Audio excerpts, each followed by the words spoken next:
السلام علیکم ورحمۃ اللہ وبرکاتہ۔ طب نبوی سے علاج، بچھو کے زہر کا علاج۔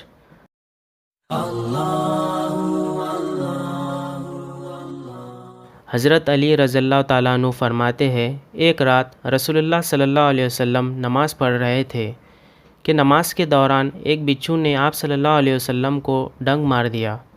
رسول اللہ صلی اللہ علیہ وسلم نے اس کو مار ڈالا۔ جب نماز سے فارغ ہوئے تو فرمایا، اللہ بچھو پر لعنت کرے، یہ نہ نمازی کو چھوڑتا ہے اور نہ غیر نمازی کو۔